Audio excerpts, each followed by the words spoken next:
জাতি মাতি ভেটি বাবে গান গোৱা আমাৰ সকলোৰে মৰমৰ ৰাজীৱ শদিয়া ককাইদেউ বিষয়ে জানিব মন নাযায়নে? আমাৰ জাতি মাতি ভেটি হৈ গান গোৱা সেই শদিয়াৰ ল'ৰাটোৰ কথা আমাৰ মনত নপৰেনে? আহকচোন আজি আমি সেই শদিয়াৰ চিনাকি ল'ৰাটোৰ কথা পাতোঁ। নমস্কাৰ সকলোকে মোৰ ইউটিউব চেনেল সঞ্জীৱ জেটজিলৈ স্বাগতম জনাইছোঁ। আপোনালোক সকলোৱে মোৰ ইউটিউব চেনেলটো মৰম আৰু সঁহাৰি জনাই যেন, লগতে মোৰ চেনেল সঞ্জীৱ জেটজি লাইক, কমেণ্ট, শ্বেয়াৰ, ছাবস্ক্ৰাইব কৰি বেল আইকনটো অন কৰিব বুলি আশা কৰিছোঁ। আহকচোন আজি ভিডিঅ'টো আৰম্ভ কৰোঁ। সকলোৰে মৰমৰ হিয়াৰ আমঠু জাতি মাতি ভেটি হৈ গান গোৱা ৰাজীৱ শদিয়া ককাইদেউ, প্ৰকৃত নাম ৰাজীৱ গগৈ। তেওঁ জন্ম 31 ডিচেম্বৰ 1984 চনত।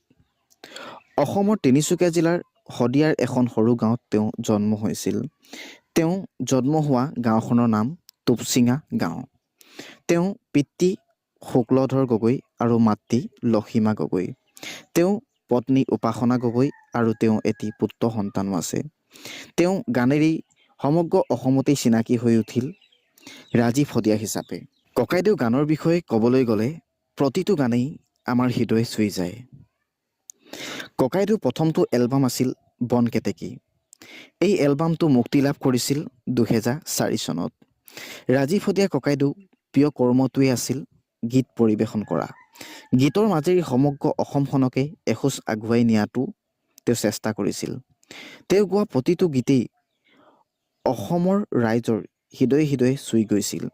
তেওঁ গোৱা প্ৰতিটো দেশপ্ৰেম জাতি মাতি ভেটি গীতেই অসমৰ ৰাইজক কিবা নহয় কিবা শিকাই গৈছে। গীত গাই ভাল পোৱা মানুহজন গীত গাই গাই হঠাৎ মঞ্চত চিৰদিনৰ বাবে গীতৰ মাজেৰেই বিদায় ল'ব বুলি অসমবাসীয়ে কেতিয়াও ভবাই নাছিল। মানি ল'ব নোৱাৰা এটা নিশা, সকলোকে আনন্দ দিয়া এটা নিশা। তেওঁ যে সকলোকে কন্দুৱাই চিৰদিনৰ বাবে আমাৰ মাজৰ পৰা আঁতৰি যাব বুলি অসমবাসীয়ে কোনোদিন ভাবিবই পৰা নাছিল। আৰু নভবা কথাটোৱেই যেন আজি সঁচা হ'ল। তেওঁ মৃত্যুৱে এটা কথা শিকাই গ'ল সমগ্ৰ অসমবাসীক। জীয়াই থাকোঁতে যিটো সন্মান পাব লাগে, সেই সন্মান, ভাল পোৱা, মৰম আদৰ সকলোবিলাক মানুহে মৃত্যুৰ পিছতহে পোৱা যায়। তাৰে প্ৰমাণ আমাৰ মৰমৰ শিল্পী ৰাজীৱ শদিয়া ককাইদেউ। যদি আপোনালোকে ভিডিঅ'টো চাই ভাল পালে তেন্তে লাইক, কমেণ্ট, শ্বেয়াৰ আৰু ছাবস্ক্ৰাইব কৰিব বুলি আশা কৰিলোঁ আৰু লগতে বেল আইকনটো অন কৰিব বুলি আশা কৰিছোঁ। আৰু যদি আপোনালোকে সঁচাকৈ ৰাজীৱ শদিয়া ককাইদেউক অন্তৰৰ পৰা ভাল পায় তেন্তে আপোনালোকে ৰাজীৱ শদিয়া ককাইদেউৰ নামত এটা কমেণ্ট কৰিব আৰু লগতে লাইক কৰি যাব। আজিলৈ ইমানতে ভিডিঅ'টো সমাপ্ত কৰিছোঁ। আপোনালোকৰ মাজলৈ নেক্সট ভিডিঅ' আহি আছে আপোনালোকৰ সকলোৰে মৰমৰ হিয়াৰ আমঠু জুবিন গাৰ্গ ডাঙৰীয়া দেৱৰ।